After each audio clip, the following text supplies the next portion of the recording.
അധ്യായം 1. ആഹാബിന്റെ മരണത്തിനു ശേഷം മൊവാബ് ഇസ്രായേലിനെതിരെ കലാപം ആരംഭിച്ചു. സമരിയായിൽ വെച്ച് അഹസിയ മട്ടുപ്പാവിൽ നിന്ന് വീണ് കിടപ്പിലായി. താൻ ഇതിൽ നിന്ന് രക്ഷപ്പെടുമോ ഇല്ലയോ എന്ന് ആരായാൻ എക്രോണിലെ ദേവനായ ബാൽസെബൂബിന്റെ അടുത്തേക്ക് ആളയച്ചു. തിഷ്ബ്യനായ ഏലിയായോട് കർത്താവിന്റെ ദൂതൻ അരുളി ചെയ്തു, സമരിയ രാജാവിന്റെ ദൂതന്മാരെ ചെന്ന് കണ്ട് അവരോട് ചോദിക്കുക, ഇസ്രായേലിൽ ദൈവമില്ലാഞ്ഞിട്ടാണോ നിങ്ങൾ എക്രോൺ ദേവനായ ബാൽസെബൂബിനെ സമീപിക്കുന്നത്? കർത്താവ് അരുളി ചെയ്യുന്നു, രോഗശയ്യയിൽ നിന്ന് നീ എഴുന്നേൽക്കുകയില്ല, നീ മരിക്കും. ഏലിയ പുറപ്പെട്ട് ദൂതന്മാർ തിരിച്ചെത്തിയപ്പോൾ രാജാവ് ചോദിച്ചു, നിങ്ങൾ എന്താണ് തിരികെ വന്നത്? അവർ മറുപടി പറഞ്ഞു, ഒരാൾ വന്ന് ഞങ്ങളോട് പറഞ്ഞു, നിങ്ങൾ തിരികെ ചെന്ന് നിങ്ങളെ അയച്ച രാജാവിനെ അറിയിക്കുക, കർത്താവ് അരുൾ ചെയ്യുന്നു, ഇസ്രായേലിൽ ദൈവമില്ലാഞ്ഞിട്ടാണോ എക്രോൺ ദേവനായ ബാൽസെബൂബിനെ നീ സമീപിക്കുന്നത്? ഈ രോഗശയ്യയിൽ നിന്ന് നീ എഴുന്നേൽക്കയില്ല, നീ മരിക്കും. അവൻ ചോദിച്ചു, നിങ്ങളോടിത് പറഞ്ഞയാൾ എങ്ങനെയിരുന്നു? അവർ പറഞ്ഞു, അവൻ രോമക്കുപ്പായവും തുകൽ കൊണ്ടുള്ള അരപ്പട്ടയും അണിഞ്ഞിരുന്നു. ഉടനെ രാജാവ് പറഞ്ഞു, തിഷ്ബ്യനായ ഏലിയായാണ് അവൻ. രാജാവ് 50 പേരുടെ ഗണത്തെ നായകനോടൊപ്പം ഏലിയായുടെ അടുത്തേക്ക് അയച്ചു. മലമുകളിലിരുന്ന ഏലിയായോട് നായകൻ പറഞ്ഞു, ദൈവപുരുഷ, ഇറങ്ങി വരാൻ രാജാവ് കൽപ്പിക്കുന്നു. ഏലിയ പ്രതിവചിച്ചു, ഞാൻ ദൈവപുരുഷനാണെങ്കിൽ ആകാശത്തിൽ നിന്ന് അഗ്നി ഇറങ്ങി നിന്നെയും നിന്റെ 50 പേരെയും ദഹിപ്പിച്ചു കളയട്ടെ. ആകാശത്തിൽ നിന്ന് അഗ്നി ഇറങ്ങി അവരെ ദഹിപ്പിച്ചു. വീണ്ടും 50 പേരെ നായകനോടൊപ്പം രാജാവ് ഏലിയായുടെ അടുത്തേക്ക് അയച്ചു. നായകൻ ചെന്ന് അവനോട് പറഞ്ഞു, ദൈവപുരുഷ, ഇത് രാജാവിന്റെ കൽപ്പനയാണ്, വേഗം ഇറങ്ങി വരിക. ഏലിയ പറഞ്ഞു, ഞാൻ ദൈവപുരുഷനാണെങ്കിൽ ആകാശത്തിൽ നിന്ന് അഗ്നി ഇറങ്ങി നിന്നെയും നിന്റെ 50 പേരെയും ദഹിപ്പിച്ചു കളയട്ടെ. ആകാശത്തിൽ നിന്ന് ദൈവത്തിന്റെ അഗ്നി ഇറങ്ങി അവരെ ദഹിപ്പിച്ചു. രാജാവ് മൂന്നാമതും 50 പേരെ നായകനോടുകൂടി അയച്ചു. നായകൻ ചെന്ന് ഏലിയായുടെ മുൻപിൽ മുട്ടുകുത്തി അപേക്ഷിച്ചു, ദൈവപുരുഷ, എന്റെയും അങ്ങയുടെ ഈ 50 ദാസന്മാരുടെയും ജീവൻ അങ്ങയുടെ ദൃഷ്ടിയിൽ വിലപ്പെട്ടതായിരിക്കട്ടെ. മുൻപ് വന്ന 50 പേരുടെ 2 സംഘങ്ങളെയും അവരുടെ നായകന്മാരെയും ആകാശത്തിൽ നിന്ന് അഗ്നി ഇറങ്ങി ദഹിപ്പിച്ചു.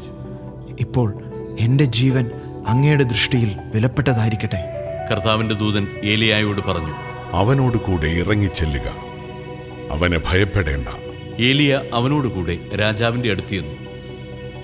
ഏലിയ രാജാവിനോട് പറഞ്ഞു, കർത്താവ് അരുൾ ചെയ്യുന്നു, എക്രോൺ ദേവനായ ബാൽസെബൂബിനോട് ആരായാൻ ദൂതന്മാരെ അയച്ചതുകൊണ്ട് നീ രോഗശയ്യയിൽ നിന്ന് എഴുന്നേൽക്കുകയില്ല, നിശ്ചയമായും നീ മരിക്കും. ഇസ്രായേലിൽ ദൈവമില്ലാഞ്ഞിട്ടാണോ നീ ഇത് ചെയ്തത്? ഏലിയ വഴി കർത്താവ് അരുളി ചെയ്തതുപോലെ അവൻ മരിച്ചു. അഹസിയായിക്ക് പുത്രനില്ലാതിരുന്നതിനാൽ സഹോദരൻ യോറാം യൂദാ രാജാവായ യഹോഷാഫാത്തിന്റെ പുത്രൻ യഹോറാമിന്റെ 2-ാം ഭരണവർഷത്തിൽ രാജാവായി. അഹസിയായുടെ മറ്റു പ്രവർത്തനങ്ങൾ ഇസ്രായേൽ രാജാക്കന്മാരുടെ ദിനവൃത്താന്തത്തിൽ രേഖപ്പെടുത്തിയിട്ടുണ്ടല്ലോ.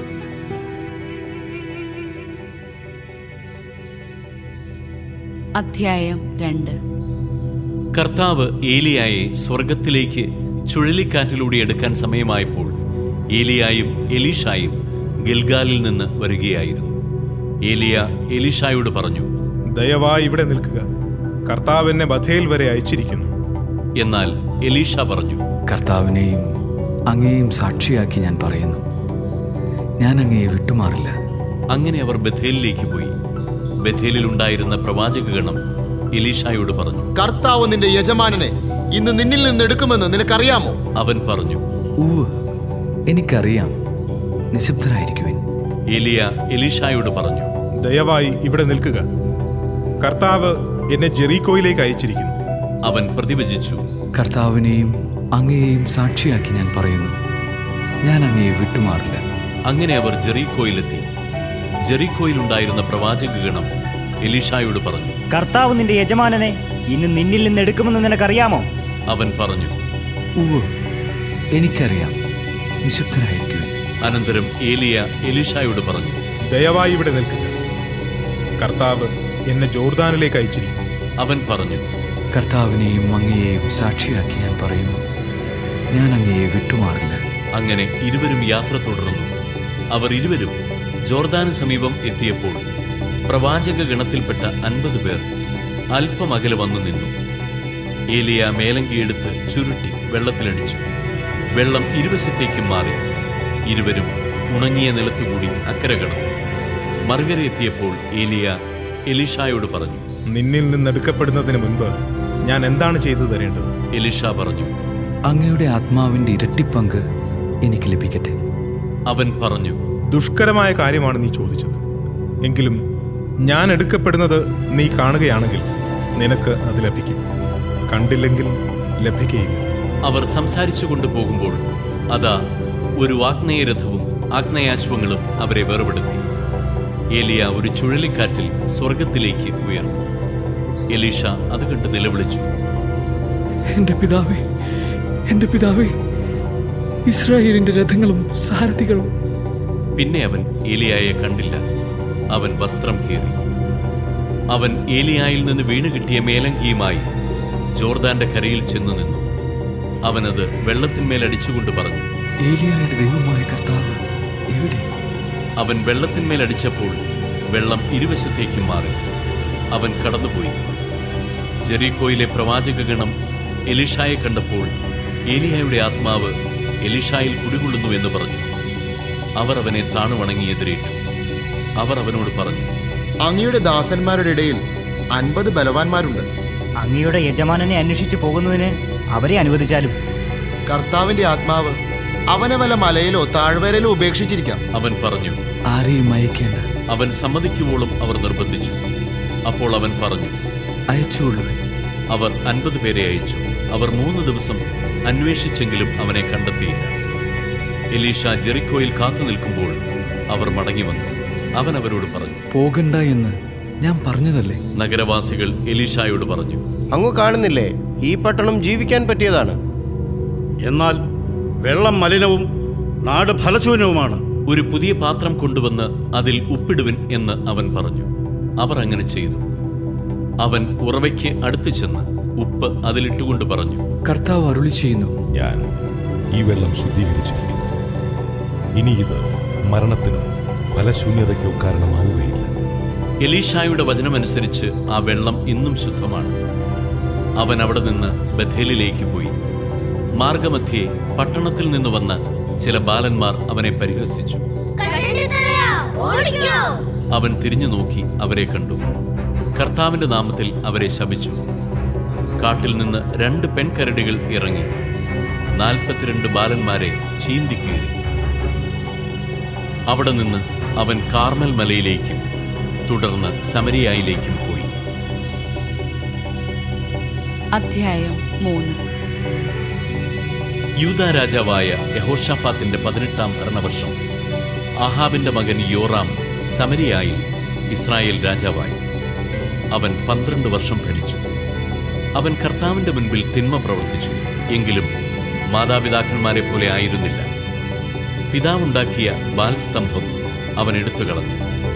നബാത്തിന്റെ മകൻ ജെറോബോവാം ഇസ്രായേലിനെ കൊണ്ട് ചെയ്യിച്ച പാപം അവനും ആവർത്തിച്ചു. അതിൽ നിന്ന് പിന്മാറിയില്ല. മോവാബ് രാജാവായ മേഷായിക്ക് ധാരാളം ആടുകളുണ്ടായിരുന്നു. അവൻ ഇസ്രായേൽ രാജാവിന് 100,000 കുഞ്ഞാടുകളും 100,000 മുട്ടാടുകളുടെ രോമവും വർഷം തോറും കൊടുക്കേണ്ടിയിരുന്നു. ആഹാബ് മരിച്ചപ്പോൾ മോവാബ് രാജാവ് ഇസ്രായേൽ രാജാവുമായി കലഹിച്ചു. അപ്പോൾ യോറാം രാജാവ് സമരിയായിൽ നിന്ന് വന്ന് ഇസ്രായേൽക്കാരെയെല്ലാം ഒന്നിച്ചുകൂട്ടി. അവൻ യൂദാ രാജാവായ യഹോഷാഫാത്തിന് സന്ദേശമയച്ചു. മോവാബ് രാജാവ് എന്നെ എതിർക്കുന്നു. അവനെതിരെ യുദ്ധം ചെയ്യാൻ നീ എന്നോടൊപ്പം വരുമോ? അവൻ പറഞ്ഞു, ഞാൻ വരാം. ഞാൻ നിന്നെപ്പോലെയും എൻ്റെ ജനം നിന്റെ ജനം പോലെയും എൻ്റെ കുതിരകൾ നിന്റെ കുതിരകൾ പോലെയുമാണ്. അവൻ ചോദിച്ചു, ഏതു വഴിക്കാണ് നാം നീങ്ങേണ്ടത്? യോറാം പറഞ്ഞു, ഏതോ മരുഭൂമിയിലൂടെ പോകാം. അങ്ങനെ യൂദാ രാജാവിനോടും ഏദോം രാജാവിനോടും കൂടെ ഇസ്രായേൽ രാജാവ് പുറപ്പെട്ടു. വളഞ്ഞ വഴിക്കുള്ള 7 ദിവസത്തെ യാത്ര കഴിഞ്ഞപ്പോൾ സൈന്യത്തിനും മൃഗങ്ങൾക്കും വെള്ളമില്ലാതായി. ഇസ്രായേൽ രാജാവ് പറഞ്ഞു, കഷ്ടം. കർത്താവ് ഈ 3 രാജാക്കന്മാരെയും മോവാബ്യരുടെ കയ്യിൽ ഏൽപ്പിച്ചു കൊടുക്കാൻ വിളിച്ചിരിക്കുന്നല്ലോ. യഹോഷാഫാത്ത് ചോദിച്ചു, കർത്താവിന്റെ ഹിതം ആരായേണ്ടതിന് അവിടുത്തെ ഒരു പ്രവാചകൻ ഇവിടെയില്ലേ? ഇസ്രായേൽ രാജാവിന്റെ ഒരു സേവകൻ പറഞ്ഞു. ഏലിയായുടെ കയ്യിൽ വെള്ളം പകർന്നവനും ഷാഫാത്തിന്റെ മകനുമായ എലീഷ ഉണ്ട്. യഹോഷാഫാത്ത് പറഞ്ഞു. കർത്താവിന്റെ വചനം അവനോടുകൂടെയുണ്ട്. ഇസ്രായേൽ രാജാവും യഹോഷാഫാത്തും ഏദോം രാജാവും അവന്റെ അടുത്തേക്ക് പോയി. എലീഷ ഇസ്രായേൽ രാജാവിനോട് പറഞ്ഞു, നിനക്കെന്തിനാണ് എൻ്റെ സഹായം? നിന്റെ മാതാപിതാക്കന്മാരുടെ പ്രവാചകന്മാരെ സമീപിക്കൂ. എന്നാൽ ഇസ്രായേൽ രാജാവ് പ്രതിവചിച്ചു, ഇല്ല, ഈ 3 രാജാക്കന്മാരെ മൊവാബിയരുടെ കയ്യിൽ ഏൽപ്പിക്കേണ്ടതിന് വിളിച്ചിരിക്കുന്നത് കർത്താവാണ്. എലീഷ പറഞ്ഞു, ഞാൻ സേവിക്കുന്ന സൈന്യങ്ങളുടെ കർത്താവാണേ, യൂദാ രാജാവായ യഹോഷാഫാത്തിനെ പ്രതിയല്ലെങ്കിൽ ഞാൻ നിങ്ങളെ നോക്കുക പോലും ചെയ്യുകയില്ലായിരുന്നു. ഒരു ഗായകനെ എൻ്റെ അടുക്കൽ കൊണ്ടുവരിക. ഗായകൻ പാടിയപ്പോൾ കർത്താവിന്റെ ശക്തി എലീഷായുടെ മേൽ ആവസിച്ചു. അവൻ പറഞ്ഞു, കർത്താവ് അരുളി ചെയ്യുന്നു, ഈ വരണ്ട അരുവിത്തടം കുളങ്ങൾ കൊണ്ട് ഞാൻ നിറയ്ക്കും. കാറ്റോ മഴയോ ഉണ്ടാകയില്ല. അരുവിത്തടം ജലം കൊണ്ട് നിറയും. നീയും കാലിക്കൂട്ടവും മൃഗങ്ങളും അത് കുടിക്കും. കർത്താവിനിത് നിസ്സാരമാണ്.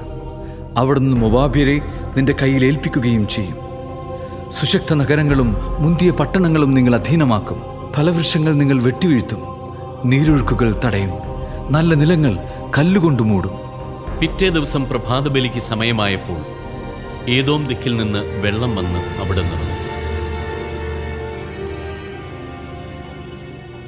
തങ്ങൾക്കെതിരെ യുദ്ധം ചെയ്യാൻ രാജാക്കന്മാർ വന്നിരിക്കുന്നു എന്ന് കേട്ട് മൊവാബ്യർ പ്രായഭേദമന്യേ യുദ്ധശേഷിയുള്ള എല്ലാവരെയും വിളിച്ചുകൂട്ടി അതിർത്തിയിൽ അണിനിരത്തി.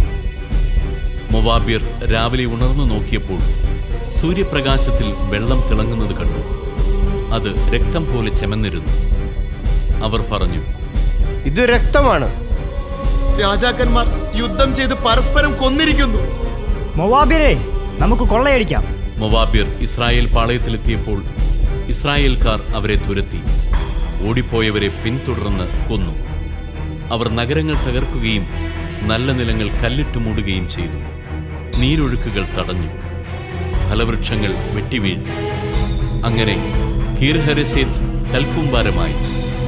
കവിണക്കാർ അതിനെ വളഞ്ഞ് കീഴടക്കി. യുദ്ധം പ്രതികൂലമെന്ന് കണ്ട മൊവാബ് രാജാവ് 700 ഖഡ്ഗധാരികളെയും കൊണ്ട് ഏദോം രാജാവിനെതിരെ കുതിച്ചു കയറാൻ നോക്കി. എന്നാൽ സാധിച്ചില്ല.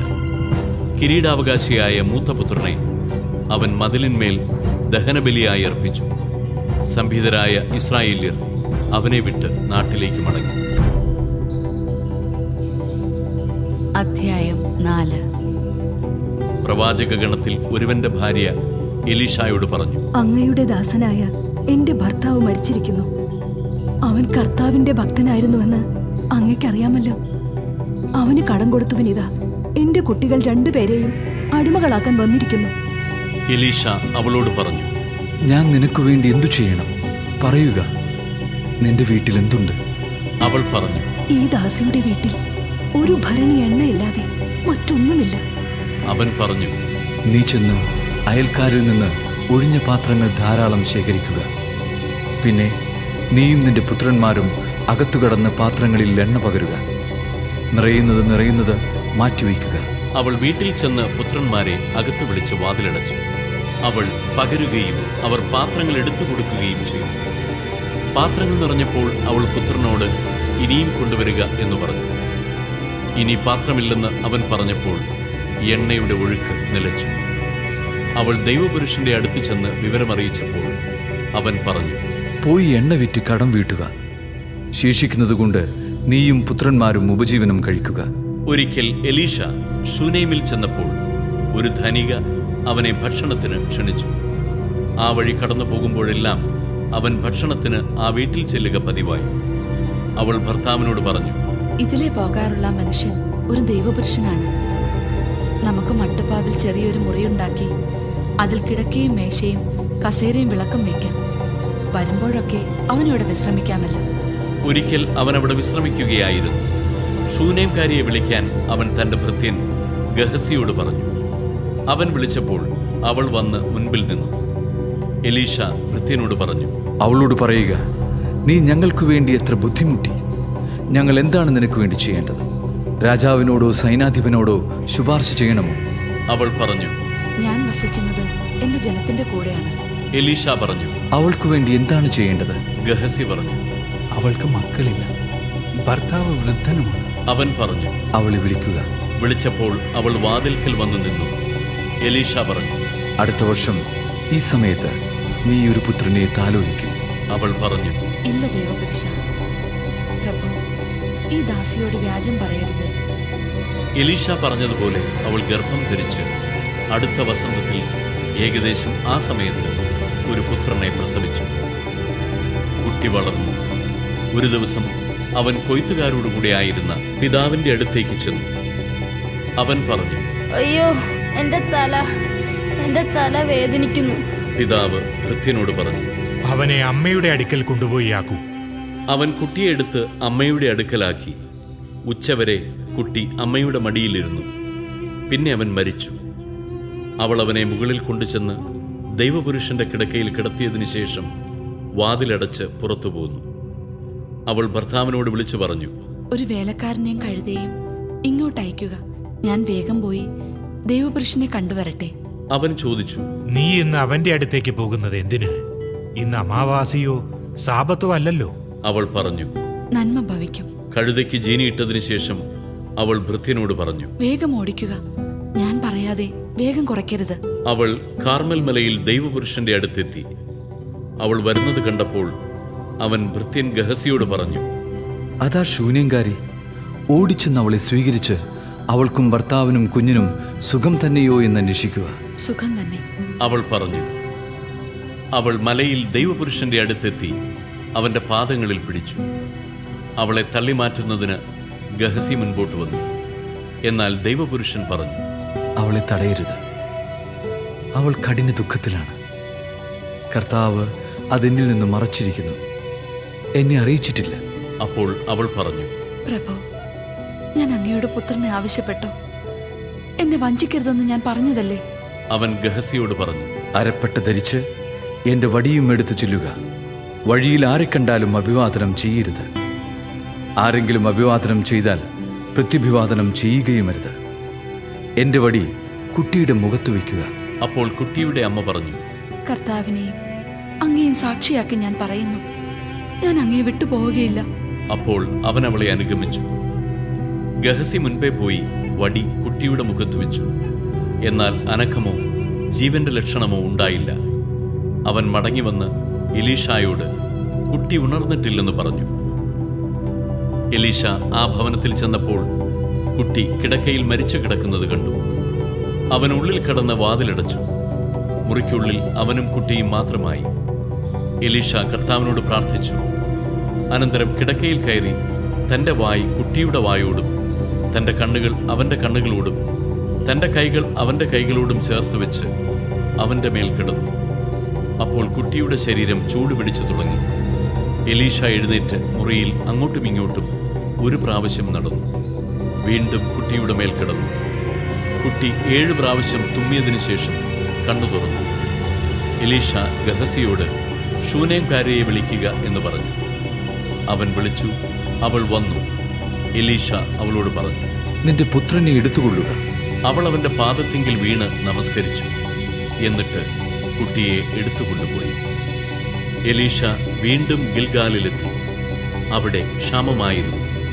പ്രവാചക ഗണം മുൻപിലിരിക്കെ അവൻ ഭൃത്യനോട് പറഞ്ഞു, പ്രവാചക ഗണത്തിന് വലിയ പാത്രത്തിൽ അവിയൽ തയ്യാറാക്കുക. അവരിൽ ഒരാൾ വയലിൽ നിന്ന് സസ്യങ്ങൾ ശേഖരിക്കുമ്പോൾ ഒരു കാട്ടുമുന്തിരി കാണുകയും അതിൽ നിന്ന് മടി നിറയെ കായ്കൾ പറിച്ചെടുക്കുകയും ചെയ്തു. അവ എന്താണെന്ന് മനസ്സിലാക്കാതെ നുറുക്കി പാത്രത്തിലിട്ടു. അനന്തരം അവിയൽ വിളമ്പി. ഭക്ഷിച്ചു തുടങ്ങിയപ്പോൾ അവർ നിലവിളിച്ചു, അവർക്ക് ഭക്ഷിക്കാൻ കഴിഞ്ഞില്ല. എലീഷ പറഞ്ഞു, കുറച്ച് മാവ് കൊണ്ടുവരിക. അവൻ മാവ് പാത്രത്തിലിട്ടതിനു ശേഷം ഇനി വിളമ്പി ഭക്ഷിക്കാം എന്ന് പറഞ്ഞു. അപകടം നീങ്ങിയിരിക്കുന്നു. ബാൽശാലിഷായിൽ നിന്ന് ഒരാൾ ആദ്യഫലങ്ങൾ കൊണ്ടുണ്ടാക്കിയ കുറെ അപ്പവും 20 ബാർലി അപ്പവും കുറെ പുതിയ ധാന്യക്കതിരുകളും സഞ്ചിയിലാക്കി കൊണ്ടുവന്ന് ദൈവപുരുഷന് കൊടുത്തു. അപ്പോൾ എലീഷ പറഞ്ഞു, അത് ഇവർക്ക് കൊടുക്കുക, ഇവർ ഭക്ഷിക്കട്ടെ. ഭൃത്യൻ ചോദിച്ചു, 100 ആളുകൾക്കായി ഇത് ഞാൻ എങ്ങനെ പങ്കുവയ്ക്കും? അവൻ ആവർത്തിച്ചു, കൊടുക്കുക, അവർ ഭക്ഷിക്കട്ടെ. എന്തെന്നാൽ കർത്താവ് അരുളി ചെയ്യുന്നു, അവർ ഭക്ഷിക്കുകയും മിച്ചം വരികയും ചെയ്യും. ഭൃത്യൻ അതവർക്ക് വിളമ്പി. കർത്താവ് അരുളി ചെയ്തതുപോലെ അവർ ഭക്ഷിച്ചു, മിച്ചം വരി. അധ്യായം 5. സിറിയ രാജാവിന്റെ സൈന്യാധിപനായിരുന്നു നാമാൻ. രാജാവിന് അവനോട് പ്രീതിയും ബഹുമാനവുമായിരുന്നു. കാരണം അവൻ മുഖാന്തരം കർത്താവ് സിറിയായിക്ക് വിജയം നൽകി. ധീരനും പരാക്രമിയുമായിരുന്നെങ്കിലും അവൻ കുഷ്ഠരോഗിയായിരുന്നു. ഇസ്രായേലിനെ ആക്രമിച്ചപ്പോൾ സിറിയക്കാർ ഒരു പെൺകുട്ടിയെ തട്ടിക്കൊണ്ടുപോയിരുന്നു. അവൾ നാമാന്റെ ഭാര്യയുടെ പരിചാരികയായി. അവൾ തന്റെ യജമാനത്തിയോട് പറഞ്ഞു, എന്റെ യജമാനൻ സമരിയായിലെ പ്രവാചകന്റെ അടുത്തായിരുന്നെങ്കിൽ അവൻ യജമാനന്റെ കുഷ്ഠം മാറ്റുമായിരുന്നു. ഇസ്രായേൽക്കാരി പെൺകുട്ടി പറഞ്ഞ വിവരം നാമാൻ രാജാവിനെ അറിയിച്ചു. സിറിയ രാജാവ് പറഞ്ഞു, ഉടനെ പോവുക, ഞാൻ ഇസ്രായേലിൽ രാജാവിന് ഒരു കത്ത് തരാം. നാമാൻ 10 താലന്ത് വെള്ളിയും 6000 ഷെക്കൽ സ്വർണവും 10 വിശിഷ്ട വസ്ത്രങ്ങളും എടുത്ത് യാത്രയായി. അവൻ കത്ത് ഇസ്രായേൽ രാജാവിനെ ഏൽപ്പിച്ചു. അതിൽ ഇങ്ങനെ എഴുതിയിരുന്നു: എന്റെ ദാസൻ നാമാനെ കുഷ്ഠരോഗത്തിൽ നിന്ന് സുഖപ്പെടുത്തണമെന്ന് അപേക്ഷിക്കാനാണ് ഈ എഴുത്ത്. ഇസ്രായേൽ രാജാവ് കത്ത് വായിച്ചിട്ട് വസ്ത്രം കീറിക്കൊണ്ട് പറഞ്ഞു, കുഷ്ഠരോഗിയെ സുഖപ്പെടുത്താൻ എന്നോട് ആവശ്യപ്പെടുന്നു. ജീവൻ എടുക്കാനും കൊടുക്കാനും ഞാൻ ദൈവമാണോ? കണ്ടോ, എന്നോട് മല്ലിടാൻ അവൻ പഴുതു നോക്കുന്നു. ഇസ്രായേൽ രാജാവ് വസ്ത്രം കീറിയെന്ന് കേട്ട് ദൈവപുരുഷനായ എലീഷ രാജാവിനെ അറിയിച്ചു. നീ എന്തിനാണ് വസ്ത്രം കീറിയത്? അവൻ എൻ്റെ അടുത്ത് വരട്ടെ, ഇസ്രായേലിൽ ഒരു പ്രവാചകൻ ഉണ്ടെന്നറിയട്ടെ. നാമാൻ രഥങ്ങളും കുതിരകളുമായി എലീഷായുടെ വീട്ടുപടിക്കലെത്തി. എലീഷ ദൂതനെ അയച്ച് അവനോട് പറഞ്ഞു, നീ ജോർദാനിൽ പോയി 7 പ്രാവശ്യം കുളിക്കുക, നീ ശുദ്ധനായി ശരീരം പൂർവ്വസ്ഥിതിയെ പ്രാപിക്കും. എന്നാൽ നാമാൻ കുപിതനായി മടങ്ങിപ്പോയി. അവൻ പറഞ്ഞു, ഏലീഷ എന്റെ അടുത്ത് ഇറങ്ങി വന്ന് തന്റെ ദൈവമായ കർത്താവിന്റെ നാമം വിളിച്ചപേക്ഷിക്കുമെന്നും കരം വീശി കുഷ്ഠം സുഖപ്പെടുത്തുമെന്നും ഞാൻ വിചാരിച്ചു. ദമാസ്കസിലെ അബാനായും ഫാർപ്പാറും ഇസ്രായേലിലെ നദികളേക്കാൾ ശ്രേഷ്ഠമല്ലേ? അവയിൽ കുളിച്ച് എനിക്ക് ശുദ്ധി പ്രാപിച്ചുകൂടെ? അങ്ങനെ അവൻ ക്രുദ്ധനായി അവിടെ നിന്ന് തിരിച്ചുപോയി. എന്നാൽ ഭൃത്യന്മാർ അടുത്തു ചെന്ന് പറഞ്ഞു, പിതാവേ, പ്രവാചകൻ ഭാരിച്ചൊരു കാര്യമാണ് കൽപ്പിച്ചിരുന്നതെങ്കിൽ അങ്ങ് ചെയ്യുമായിരുന്നില്ലേ? അപ്പോൾ കുളിച്ച് ശുദ്ധനാകുക എന്ന് പറയുമ്പോൾ എത്രയോ കൂടുതൽ താല്പര്യത്തോടെ അങ്ങത് ചെയ്യേണ്ടതാണ്. അങ്ങനെ ദൈവപുരുഷന്റെ വാക്കനുസരിച്ച് അവൻ ജോർദാനിൽ ഇറങ്ങി 7 പ്രാവശ്യം മുങ്ങി. അവൻ സുഖം പ്രാപിച്ചു, ശരീരം ശിശുവിൻ്റേതുപോലെയായി. അവൻ ഭൃത്യന്മാരോടൊത്ത് ദൈവപുരുഷന്റെ അടുത്ത് തിരിച്ചു ചെന്ന് പറഞ്ഞു, ഭൂമിയിൽ ഇസ്രായേലിൻ്റേതല്ലാതെ മറ്റൊരു ദൈവമില്ലെന്ന് ഞാൻ ഇപ്പോൾ അറിയുന്നു. അങ്ങയുടെ ദാസനിൽ നിന്ന് ഒരു സമ്മാനം സ്വീകരിച്ചാലും. എലീഷ പറഞ്ഞു, ഞാൻ സേവിക്കുന്ന കർത്താവാണേ, ഞാൻ സ്വീകരിക്കുകയില്ല. നാമാൻ നിർബന്ധിച്ചെങ്കിലും അവൻ വഴങ്ങിയില്ല. അപ്പോൾ നാമാൻ പറഞ്ഞു, സ്വീകരിക്കുകയില്ലെങ്കിൽ 2 കഴുതച്ചുമട് മണ്ണ് തരണമെന്ന് ഞാൻ യാചിക്കുന്നു. ഇനിമേൽ കർത്താവിനല്ലാതെ മറ്റൊരു ദൈവത്തിനും അങ്ങയുടെ ദാസൻ ദഹനബലിയോ കാഴ്ചയോ അർപ്പിക്കുകയില്ല. കർത്താവ് ഒരു കാര്യത്തിൽ ഈ ദാസനോട് ക്ഷമിക്കട്ടെ. എൻ്റെ യജമാനൻ എൻ്റെ കയ്യിൽ ചാരിക്കൊണ്ട് റിമ്മോൻ ക്ഷേത്രത്തിൽ ആരാധനയ്ക്ക് പോവുകയും ഞാൻ അവിടെ വണങ്ങുകയും ചെയ്യുമ്പോൾ കർത്താവ് അതെന്നോട് ക്ഷമിക്കട്ടെ. എലീഷ പറഞ്ഞു, സമാധാനമായി പോവുക. നാമാൻ കുറച്ചു ദൂരം പോയി. അപ്പോൾ ദൈവപുരുഷനായ എലീഷായുടെ ഭൃത്യൻ ഗഹസി ചിന്തിച്ചു, എൻ്റെ യജമാനൻ സിറിയക്കാരനായ നാമാൻ കൊണ്ടുവന്നതൊന്നും സ്വീകരിക്കാതെ വിട്ടയച്ചിരിക്കുന്നു. കർത്താവാണെ, ഞാൻ അവൻ്റെ പുറകെ ചെന്ന് അവനോട് എന്തെങ്കിലും വാങ്ങും. ഗഹസി നാമാനെ പിന്തുടർന്നു. പിറകെ ഒരാൾ ഓടിവരുന്നത് കണ്ട് നാമാൻ അവനെ സ്വീകരിക്കാൻ രഥത്തിൽ നിന്നിറങ്ങി കാര്യം തിരക്കി. അവൻ പറഞ്ഞു, എല്ലാം ശുഭം തന്നെ. എഫ്രായിം മലനാട്ടിൽ നിന്ന് പ്രവാചക ഗണത്തിൽപ്പെട്ട 2 ചെറുപ്പക്കാർ ഇപ്പോൾ എൻ്റെ അടുക്കൽ വന്നിരിക്കുന്നു. അവർക്കൊരു താലന്ത് വെള്ളിയും 2 വിശേഷ വസ്ത്രങ്ങളും തന്നയക്കണമെന്ന് അപേക്ഷിക്കുന്നുവെന്ന് യജമാനൻ പറഞ്ഞയച്ചിരിക്കുന്നു. 2 താലന്ത് സ്വീകരിച്ചാലും എന്ന് നാമാൻ അവനെ നിർബന്ധിച്ചു. അവൻ 2 താലന്ത് വെള്ളിയും 2 വിശേഷ വസ്ത്രങ്ങളും സഞ്ചിയിലാക്കി 2 ഭൃത്യന്മാരുടെ തോളിൽ വെച്ചുകൊടുത്തു. അവർ അത് ചുമന്നുകൊണ്ട് ഗഹസിയുടെ മുൻപേ നടന്നു. മലയിലെത്തിയപ്പോൾ അവൻ അത് വാങ്ങി വീട്ടിനുള്ളിൽ വെച്ചതിനു ശേഷം ഭൃത്യന്മാരെ തിരിച്ചയച്ചു. അവനകത്ത് തൻ്റെ മുൻപിൽ വന്നപ്പോൾ എലീഷ ചോദിച്ചു, ഗഹസി, നീ എവിടെയായിരുന്നു? അവൻ പറഞ്ഞു, അങ്ങയുടെ ദാസൻ എങ്ങും പോയില്ല. എന്നാൽ എലീഷ പറഞ്ഞു, അവൻ നിന്നെ സ്വീകരിക്കാൻ രഥത്തിൽ നിന്നിറങ്ങിയപ്പോൾ എൻ്റെ ആത്മാവ് അവിടെ ഉണ്ടായിരുന്നില്ലേ? പണം, വസ്ത്രം, ഒലിവുതോട്ടങ്ങൾ, മുന്തിരിത്തോട്ടങ്ങൾ, ആടുമാടുകൾ, ദാസീദാസന്മാർ ഇവയൊക്കെ സ്വീകരിക്കാനുള്ള സമയമായിരുന്നു അത്.